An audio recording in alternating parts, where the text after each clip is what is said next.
Possession crucial from this. How much longer will the referee allow?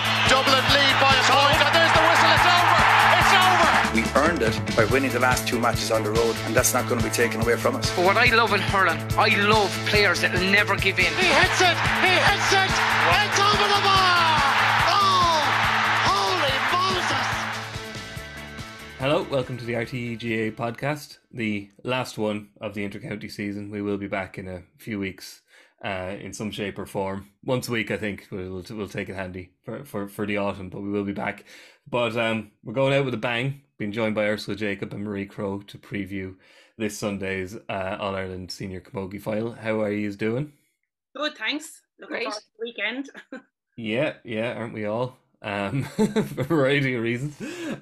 Before we get into the camogie, which is Kilkenny v Cork, obviously, because it's always Kilkenny. We'll get onto that bit in a minute. It's always two of three, almost. I just wanted to kind of just touch on Shane Walsh's story, which has kind of been obviously dominating in the vacuum of left by inter-county men's GAA. Shane Walsh has maybe picked an inopportune moment to go public with his plan to transfer because there's nothing else to talk about. And Marie, obviously, as presenter of Game On, it's, you know, you've been discussing it as well. And I think we can get away from the rights and wrongs of Shane Walsh's, you know, kind of desire to play for a club in Dublin because it's the man's hobby. It's more interesting. I think it's interesting how quickly he's kind of moved away from Shane Walsh into kind of whether Kilmacud should be his club, and just your own view on it is interesting. Obviously, you're from Clare, 6 Mile Bridge would be your club, and your dad Tim is heavily involved in hurling there for about 650 years, it seems, or like for a long time. But then obviously you've been living in Dublin a long time, and your kids are very involved, and your husband obviously as well. And St. Jude's was the club you chose, and it's interesting because St. Jude's are one of these clubs that get mentioned because they are a very big club, close to a number of other very big clubs, and it's very different from your experience at home because you're born into a club, that's it. Whereas in Dublin, you can kind of almost shop around, which is strange, isn't it?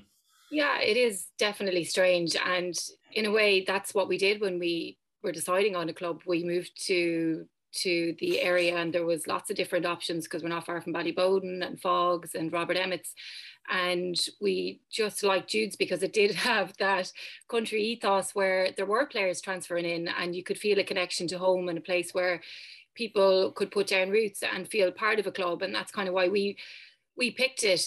And it is quite interesting to make the point that it is so different to my experience from home. And it very much is, because like sometimes I think in Dublin, because it is so big, the GA can be quite transient, whereas at home, it's everything, you know, everything that you do, it revolves around the GA, and there's nothing else there. Like there's a hurling field, there's a soccer pitch as well, but you know, most people gravitate towards the hurling field, whereas in Dublin, there's so much choice, there's so many different sports, there's something, you know, every few hundred meters for people to play, so the connection doesn't feel as deep. And you know, I do have a club up here, but the way I look at the club here is that it's my children's club. Like my club will always be 6 Mile Bridge. I'll never get away from that. Whereas my children, when people ask me about it, I always say like that's my children's club, and that will be my children's club, and that's why I'm involved there. But I can't help thinking back to, and Mikey, I know you'll be the same, to the 90s and when I was growing up, and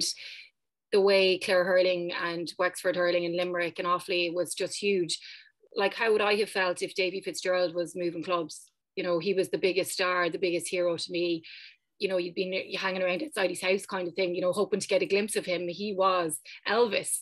And that's probably what the people in Galway feel about Shane Walsh, that, you know, he's leaving. And, you know I would have been devastated, and probably as a young child taken it a little bit personally.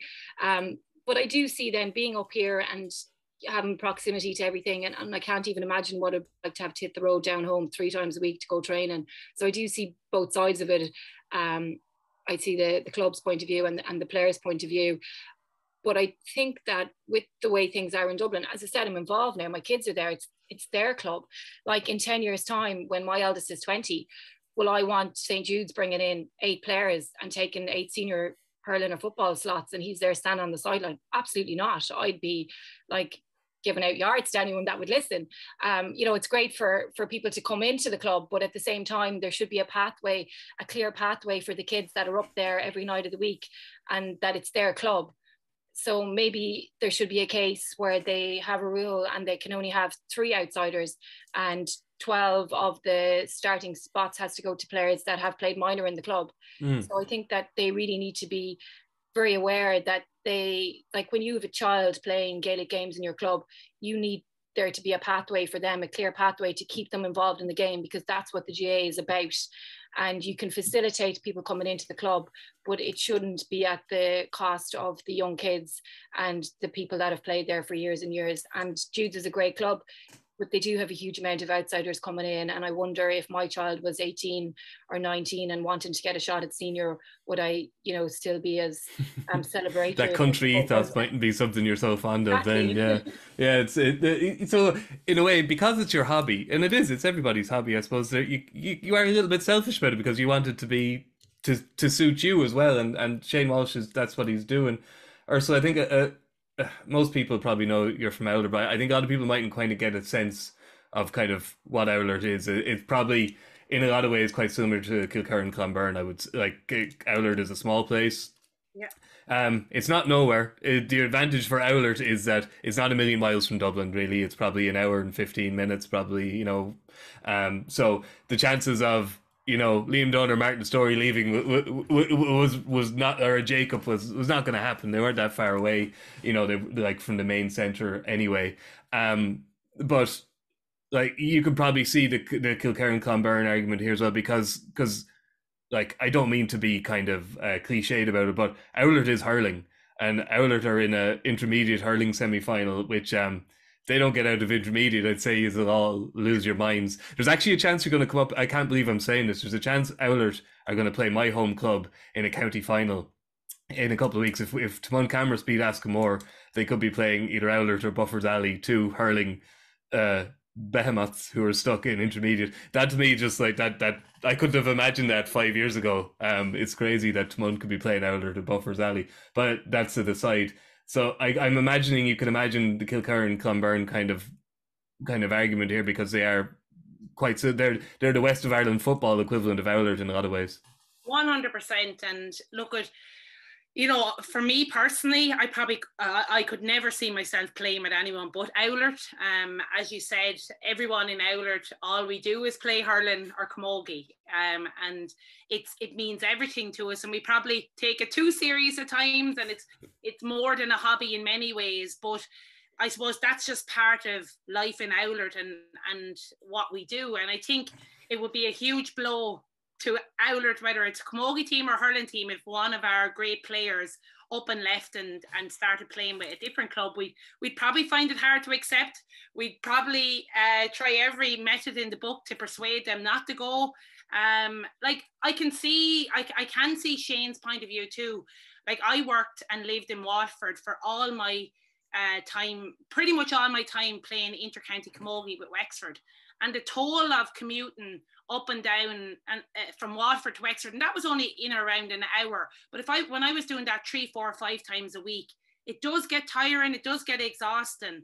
And I can see Shane's point that if he's living and working in Dublin, he wants to play in Dublin.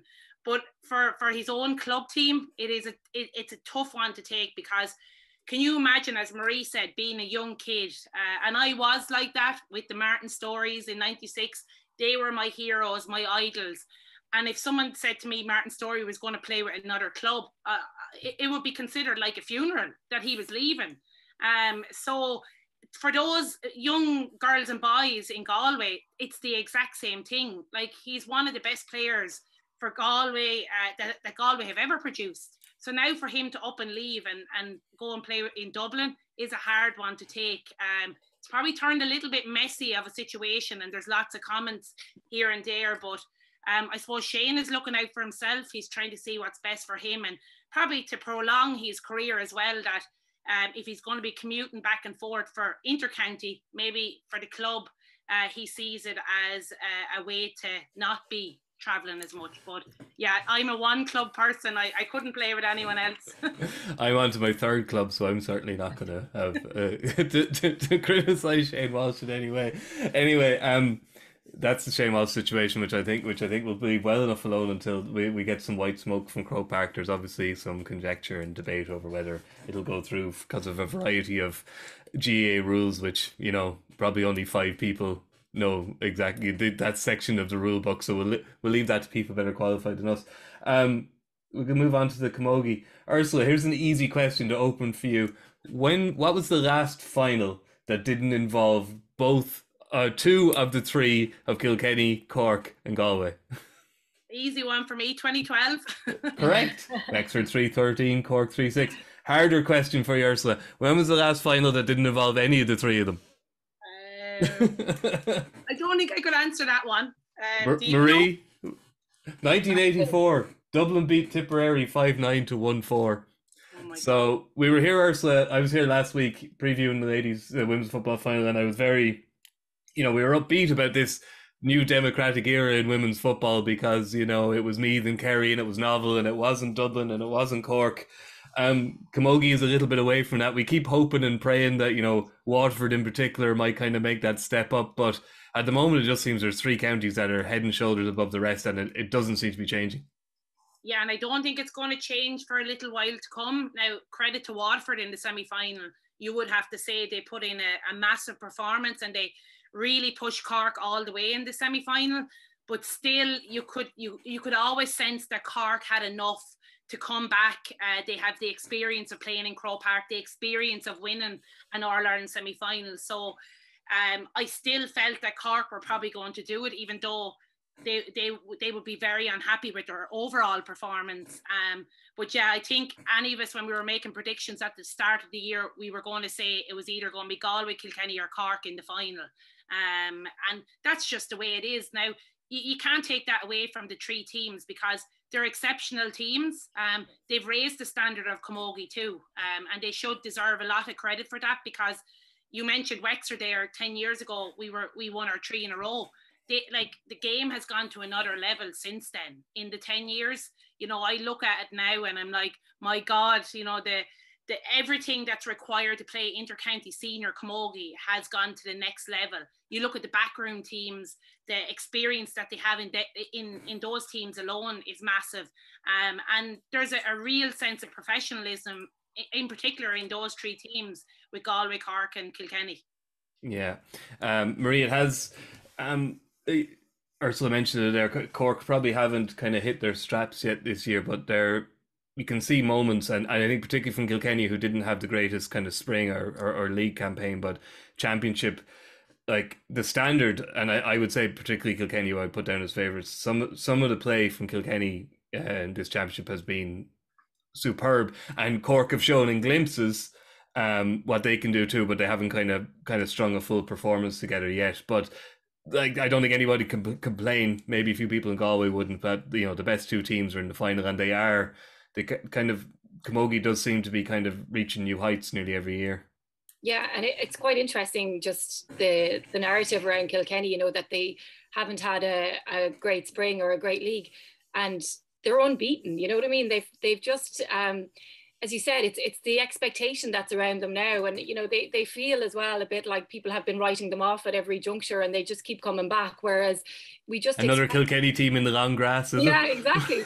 We just expect so much from them now. And even as Ursula said there, when you look at the backroom teams, and I was looking at the Kilkenny one, just before we came on air there, with Brian Dowling, Tommy Shefflin, and Philly Larkin, they're names that we all know from growing up as well, hurlers that were that have been around and played under some of the greatest managers of all time. So we know what they can bring to a setup. So, and you can imagine as well that they've pushed it on even more and more. And then you look at Cork, obviously, with Matthew Toomey and Davy Fitz. So they're bringing the standards that they have learned from winning All Irelands into camogie setup. So they're pushing it all the time.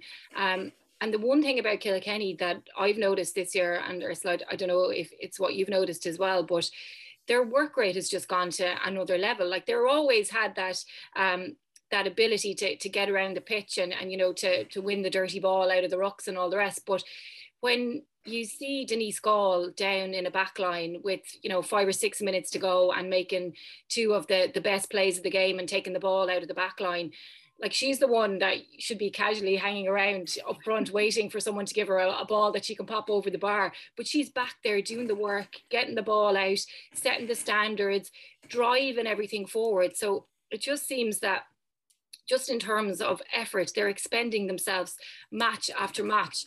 And you'd have to wonder, has that came from what they've all been through? So Brian Dowling spoke about it during the week. It's in quite a few of the articles. Just he lost his own uncle, and obviously then there was the loss in the Shefflin family, and he spoke as well about a few of the players losing grandparents, and you can see that there is this togetherness about them. They're like a unit. You see somebody in danger, they're back there, they're helping out, they're doing what they need to do to lift each other all the time. And for me, that just seems like they have something special about them this year, and it's that they really are going to die for each other on the pitch, it seems like. Yeah. Is that what you mean, Ursula, when you say that what's needed now to be an inter-county camogie player has just gone through the roof? You didn't want to do that kind of Denise Gaule stuff, was the tracking back, the kind of winning dirty ball. Anyone saw me in the full back line for Wexford, they took the field fairly quick. But look, I'd agree with Maria on that. Like, Denise is a phenomenal player. Like, you look at it, things weren't going overly great for Denise in terms of maybe some of the frees she was taking. Even she had a couple of shots from open play. But her, as Marie said, the most impressive thing about Denise Gaule in that semi-final, and even Julianne Malone, they were the 2 half forwards for Kilkenny. The amount of ground that they covered on that pitch in the semi-final, they were back in the defence, and then the thing about it was they were still able to find themselves in good positions to get into the scoreable position. So like Julianne Malone, again, for me, who's a massive player to have back for Kilkenny, she got 4 points from play, but I was so impressed with how she was tracking back. She won a lot of possession on her own half back line and then carried the ball, had that kind of leadership in her and kind of determination as well to say, look, I'm going to take individual responsibility here. I'm going to take on my player. And she's such a key player to have back for Kilkenny because she's been out for 3 years between travelling and injury. And she's such a big player to have back, considering Kilkenny are down, you know, a third of their team from last year. Like, you look at it, like, and Kilkenny have been written off all year, but you can see the justification in some ways for it. Like, they haven't got Megan Farrell, they haven't got Davina Tobin, Colette Armour, Kellyanne and Aoife Dye. That's a third of their team that lined out last year against Cork in the semi-final. So for any team to lose a third of their team and still make it back, and as Marie said, probably playing their most impressive camogie of the year, and they're peaking at the right time as well, is really, really impressive, and they deserve a huge amount of credit for that too. Yeah, it was Marie. It was on Game On, the Dublin manager Adrian O'Sullivan, who kind of, you know, very much favouring Kilkenny on Sunday, but the argument he made is kind of what you're both saying there, is that, you know, previously you might have thought, you know, tie up Denise Gaule and you'll stop Kilkenny scoring. In recent years, obviously, that's no longer the case. He said we did a good job on her. You know, we kept her quiet, and then it's the likes of Julianne Malone and Katie Nolan, Miriam Walsh, and the rest of them. Like they have 6 forwards, which is, I don't mean to denigrate other teams, but in camogie to have 6 scoring forwards, it's not that normal, and it's a serious weapon to have, obviously. Yeah, because like Denise, she just didn't have her usual day of being that confident scorer. I mean, sure, she made up for it with everything else she did around the pitch, but then when things weren't going her way, which is something that you wouldn't see from a forward too often, she was happy enough to hand over the place ball as well, you know. So like, she has enough trust and confidence in those around her that she could give Katie Power the place ball there and say, you know, off with you, go there and give that a go. But when you have a team where you have somebody like Denise, not, you know, in any other team, you'd be looking at her going, well, if she's not playing well, we're in trouble. Likewise, Miriam Walsh, like, again, just, I'm only saying on their own standards. So like, their standards are usually so high, but they had enough players around to pick up the mantle and to be able to get those scores. And they didn't actually all come from the forward. So like we saw Laura Murphy coming from wing back and scoring a crucial goal. So you have the wing back, I think she got 1-1. Yeah. 1-1 I think she came with. So they all have this ability to step up when they need to. And on top of all of that, like you look at games like All-Ireland semi-finals, it's rare enough that you have a corner back getting player of the match. So you had Michelle T in there getting player of the match. You had Laura getting the crucial goal. You could have given the player of the match to Grace Walsh as well. Tiffy Fitzgerald had a brilliant game. Claire Phelan as well was able to hurl for the whole game. She was playing that +1 role and, made great use of the ball. So their backs, that unit seemed to be setting the standard as well. And when you have them raising to such a level, they're providing that platform for the forwards to be able to step up. But it's all coming from that back line. And that's before you even mention Aoife Norris in the goals. You know, she again could have got player of the match. She made 4 unbelievable saves, saves a penalty, and just seems to be thriving in that kind of in that situation where she's one-on-one and can throw her body around the place. So you just have this team who's firing on all cylinders, but coming from the backs. Yeah. So Ursula, what we're saying here is it doesn't look good for Cork, really. We're saying this Kilkenny team from 1 to 15 are pretty impressive, and they are, as we said, they seem to have a very, kind of very clear idea of how they're playing, whereas as Aoife Murray, again on Game On, said during the week, a little confused by Cork. I'm very confused by Cork because when they bring in Davy Fitzgerald as a coach, you think, right, through the lines, we're going to carry the ball, short passing. And Aoife Murray's complaint is we've stopped doing that as the Cork team, or we did for long periods of the semi-final, and we started just lamping the ball along aimlessly, to a defence that had a sweeper back there. It wasn't working. Do you see that? Do you think Cork are a little bit muddled this season? No, look, firstly, I'll say I think Cork will be thrilled that all the conversation we're blowing Kilkenny up here and they're going in as underdogs, and that's probably hard to believe too in some ways, that Cork are, probably going in underdogs based on maybe a little bit more inconsistency in their play this year and their flat performance in the semi-final. But look, I think Cork are going in an excellent position. They're going to be thrilled with that semi-final game that they got, because if that had been an easy game and they had just brushed aside Waterford, everyone would be saying, Cork, are this or that. But they really had to fight for it, and they had to show a massive amount of character to win that game. Waterford were dominating all over the field, and it really tested Cork and where they're at.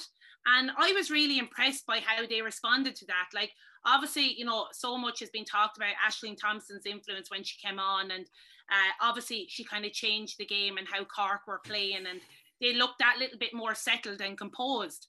But there was lots more positives for me about it. How they finished the game. They scored the final 8 points of the game, 8 consecutive points to win it. They restricted Waterford from scoring for the last 15 minutes. Now, obviously, they have huge amount of areas to work on. As you said, in the first half in particular, they were just lamping the ball down on top of Clodagh Carroll, the centre-back and sweeper for Waterford. And that wouldn't be good enough if they were to do it against Kilkenny. Also, if they went 24 minutes against Kilkenny without a score, I would feel they'd be in even more trouble. But for me, there is something about this Cork team.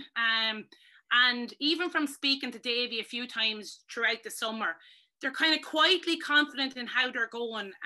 Even in the semi-final, Hannah Looney, one of their most experienced leaders on the team and a brilliant player to have back in the team, she was quieter than normal. I expect Cork are going to bring their best performance of the year on Sunday. I think they thrive on our Ireland final day. They have a pretty good record against Kilkenny in finals as well. Take it. They are going to be hurting from losing the league final earlier the year, losing the All-Ireland final last year. So this is going to be their 3rd time in Croke Park within the space of a year in a final. And I really just think they're going to, really want to, amend those mistakes they've made in the previous 2 finals. And I think Cork are probably the best team out there for learning from a defeat. They lost, as I said, the league final last year, the league final this year, the All-Ireland final last year.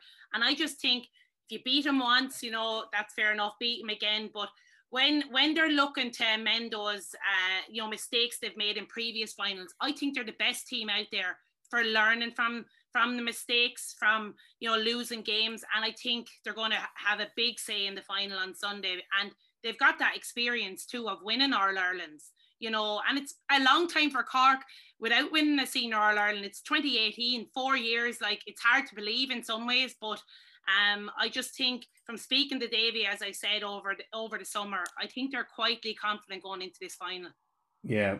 Marie, one thing, well, with both sides, considering their second half performances in semi-final, but it's something Davy has mentioned as well, specifically about Cork, is their fitness levels seem to be through the roof. So there's, you know, they will have confidence that should Kilkenny get a run on them in the first half, there's a good chance they'll rein them in, because they're not going to stop in the last quarter.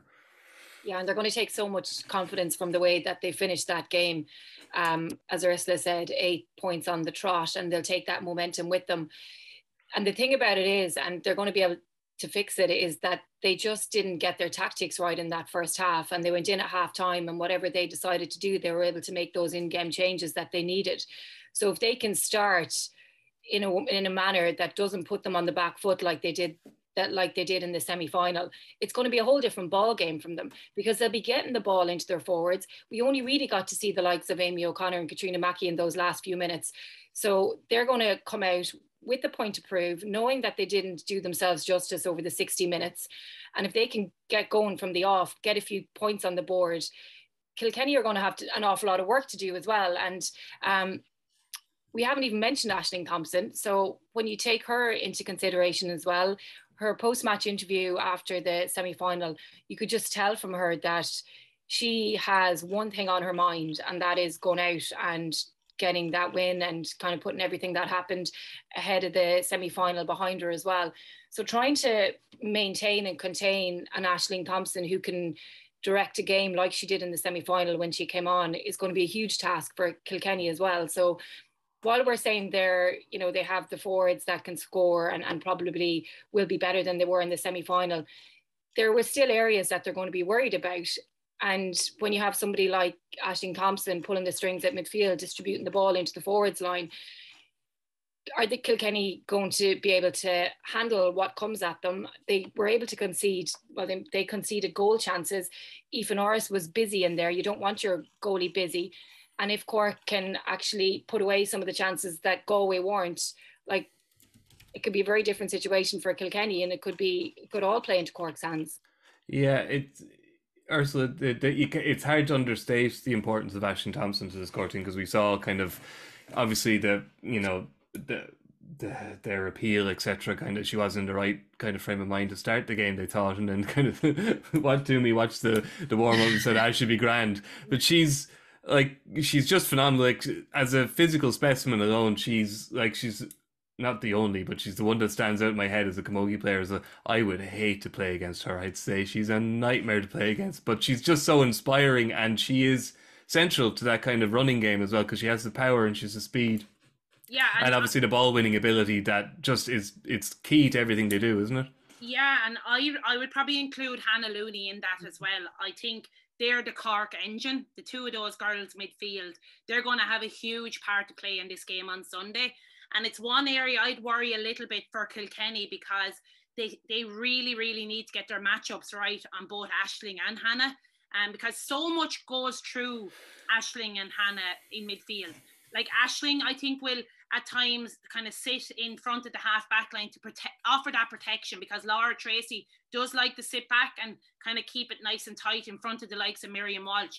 And then you've Hannah Looney, who is so athletic. She brings that kind of experience from playing football as well, and loves that kind of overlapping play where she gives a pass, she runs off the shoulder and receives a pass.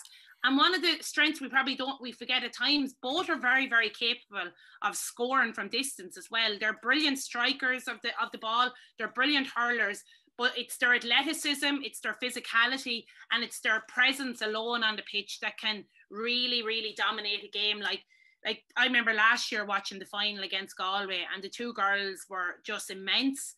And, you know, they were probably part of the reason why Cork were in the game so long against Galway. And as I said, for Hannah to have a quieter game than normal in that semi-final, I expect a huge game from her on Sunday.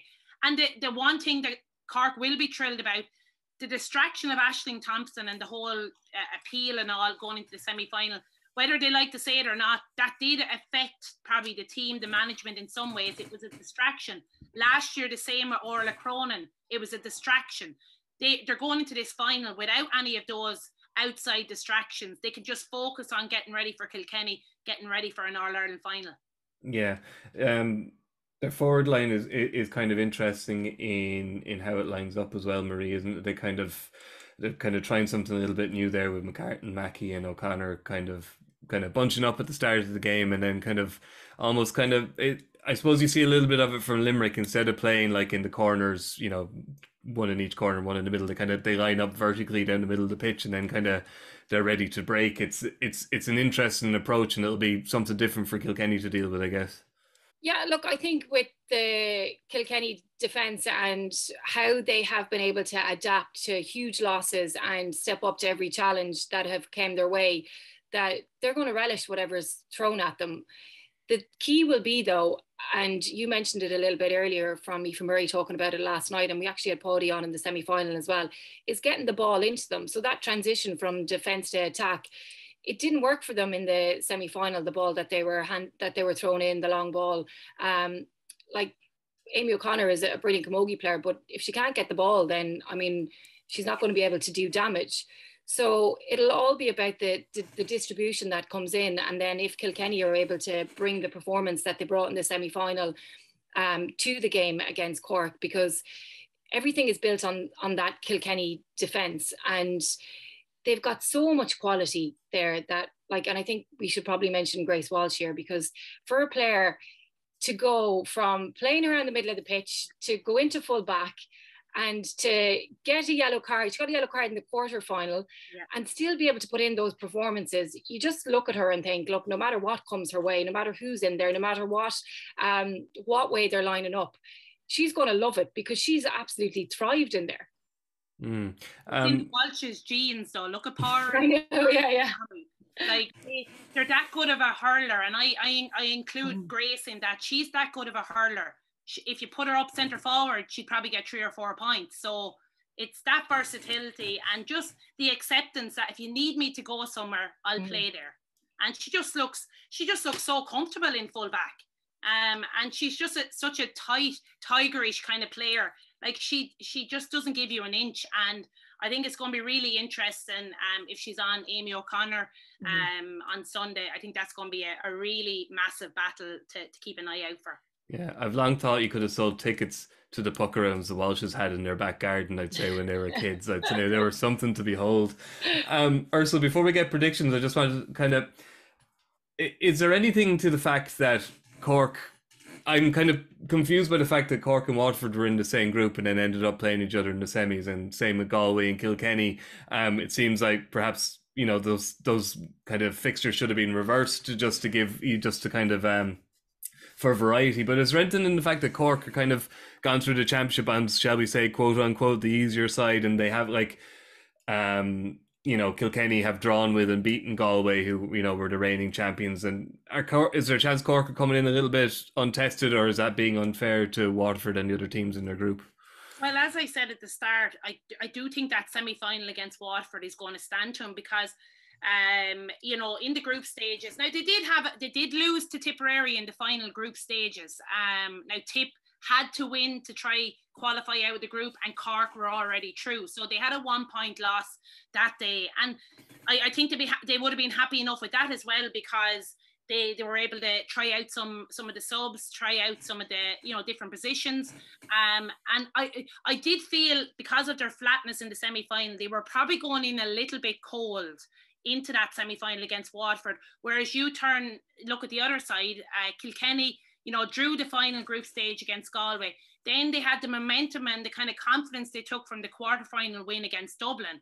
So you would say that, yeah, maybe the momentum has been going with Kilkenny in the last few games, but as I said, that semi-final against Waterford for me against Cork, is going to stand to Cork big time, because there was lots of positives there, but like Davy Fitz is someone who loves having something to work on, and they have loads to work on. But as I said, I think Cork are the best at learning from those mistakes, and no doubt there's been some harsh words said in the last week or so about where they need to pick up on their performance. So you would say maybe Kilkenny have had the last few games where it's been tougher, but look, Cork in a final, I think anything could happen.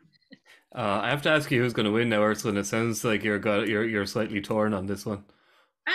It's not that I probably am slightly torn. I've probably changed my mind a few times.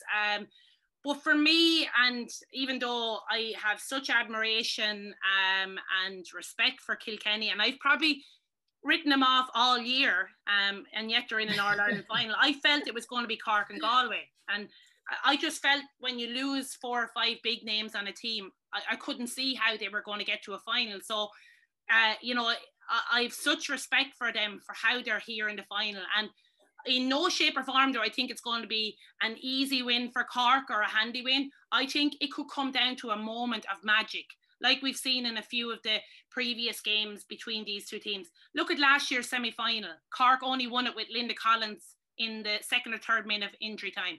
Look at the 2018 All-Ireland. Orla Cotter got a last-minute free to win it. The 2017 All-Ireland between the two teams, Julia White got a point to win it. So I think it's going to be a low-scoring, tactical battle between two teams. I wouldn't be surprised if there wasn't even a goal in the game, because both defences are so tight. But for me, there's something about Cork.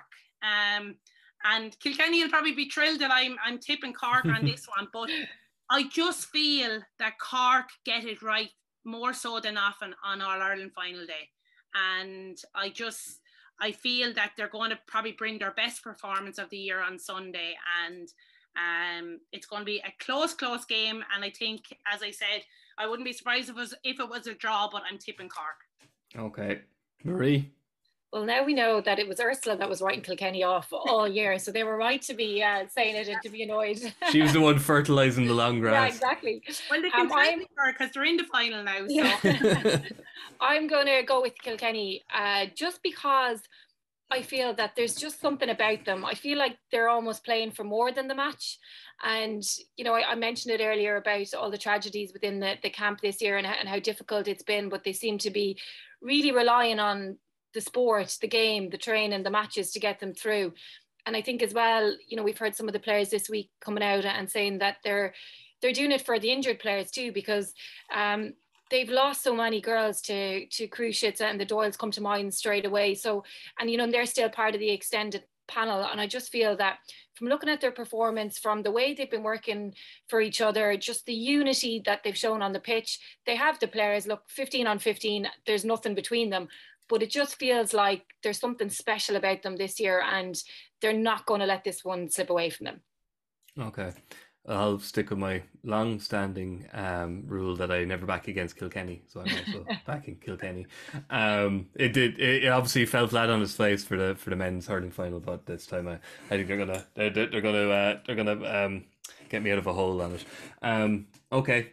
You can, of course, watch the match on RTÉ2 and the RTÉ Player, along with the intermediate and junior finals, and you can also listen to it on Sunday Sport and follow it on the RTÉ Sport website and the RTÉ News app.